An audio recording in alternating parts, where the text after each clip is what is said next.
Aló. Buenas tardes, honorables miembros de la Comisión de Asuntos Municipales, diputados y asistentes. Efectivamente, nosotros hemos estado en contacto con el movimiento de independientes y como consecuencia de eso sentimos, nuestra interpretación es que es un tema más de forma que de fondo y por esa razón justamente esta mañana presenté a la consideración de la Secretaría de la Comisión una redacción que considero que puede allanar esa duda. Así que... ¿Dónde está esa modificación? ¿Es ahí desde el glosario? ¿Vendría desde efectivamente. Es un cambio muy sencillo que considero que allana eso. ¿A quién le entregó a la comisión? Cintia.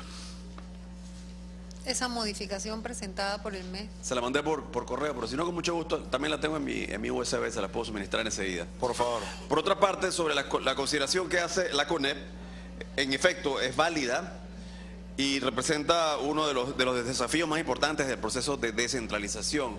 ¿Cómo asignas los fondos de una manera que sea proporcional a diversas variables que incluyen, entre otros, las variables, como ellos lo han mencionado, socioeconómicas, etcétera?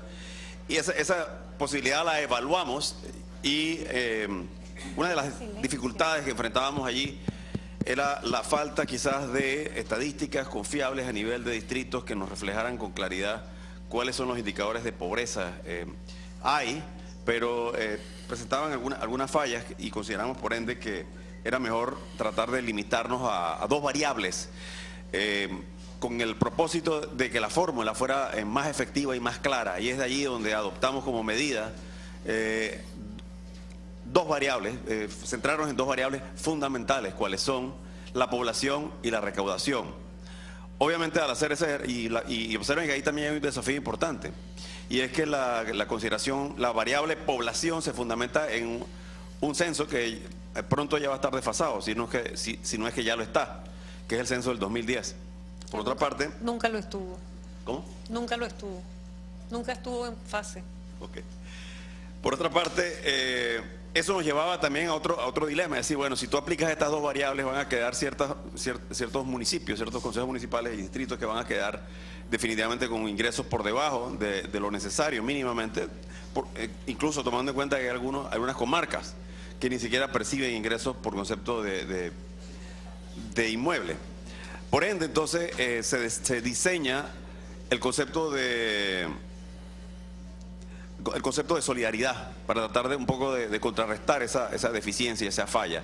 Entiendo y comparto parte de las preocupaciones del CONEP, sin embargo consideramos que dadas las circunstancias, dadas las variables que representan limitaciones serias, buscamos una fórmula que fuera lo más simple posible y a la vez abordara esos aspectos de las limitaciones que enfrentarían algunos municipios que quedarían excluidos o quedarían con un ingreso tremendamente mermado.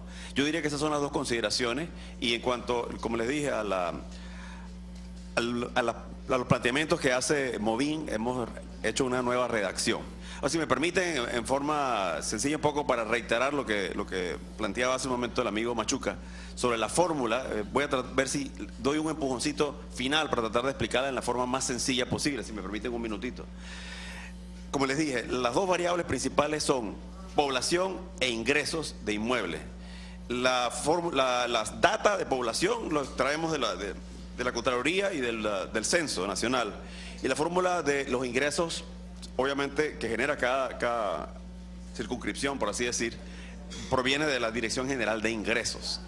Lo que se procura es establecer, sobre la base de esas dos variables, una asignación, como se ha señalado, básica. Y luego entonces el concepto de solidaridad funciona de forma tan sencilla como esto. Se establecen dos grandes grupos, los grupos que están por encima de 500 y los que están por debajo de 500.000 al año. El concepto consiste en que los que están por encima de alguna forma se solidarizan con los que están por debajo. ¿Qué nos obliga a eso? A establecer dos sumas, la suma de los excedentes y la suma de los faltantes.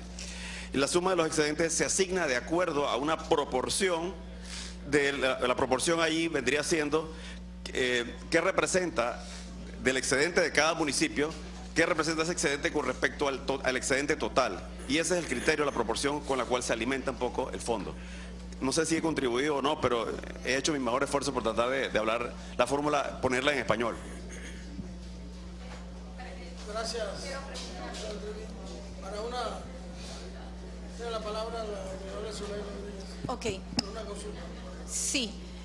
Usted acaba de señalar que este fondo de asignación en cuanto a las variables que está explicando y la forma de solidaridad intermunicipal depende de la cantidad de población versus la captación de ingresos de bienes inmuebles que usted acaba de señalar. ¿Usted me podría, por favor, darme más detalle cómo sería esto que usted señala, la población versus la cantidad de fincas o bienes inmuebles, para recolectar esto y designárselo posteriormente a los consejos municipales y a los municipios?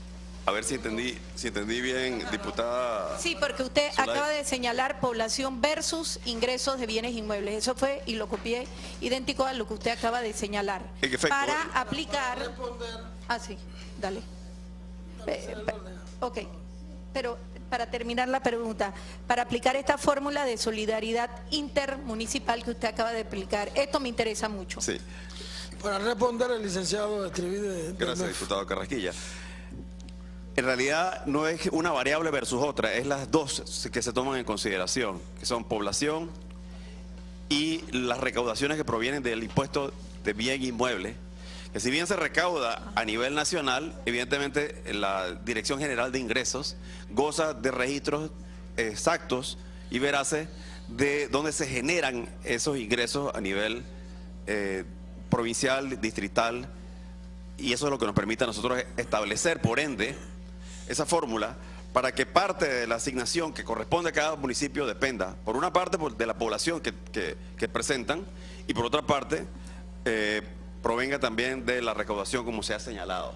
Esa recaudación, a su vez, evidentemente está fundamentada en un registro, en un inventario de fincas, que son las fincas, por así decir, que son objeto del impuesto, que presentan una base gravable, y que por consiguiente excluyen, entre otros, y en eso hay que hacer una distinción importante con respecto probablemente al inventario que tiene Nati, excluyen las fincas que son de carácter público y también excluyen otras fincas producto de el proceso de depuración de algunas fincas que simplemente están inactivas. Así que el registro que lleva la DGI en realidad recoge solamente las fincas que son sujetos a pagar impuestos. No. Otra... Disculpe, Sí. honorable, solicito Gracias. la palabra. Con Le mucho gusto solicito al honorable vicepresidente Para otra de consulta Asuntos... tiene la palabra la honorable Zulay Rodríguez. Gracias. Cuando usted se refiere a fincas inactivas, que no están dentro de los censos de las bases gravables, que no tiene la NATI en este momento, ¿a qué se refiere de fincas inactivas? Me gustaría que usted me ampliara sobre este sentido, porque todo lo que usted me ha dicho, que en base al artículo 3 de la fórmula de solidaridad intermunicipal, que se basa en la recaudación de los bienes inmuebles, no se ha censado todavía o no se tiene dentro de la base de datos estas fincas, para que posteriormente se cense, sean incluidas y se puedan...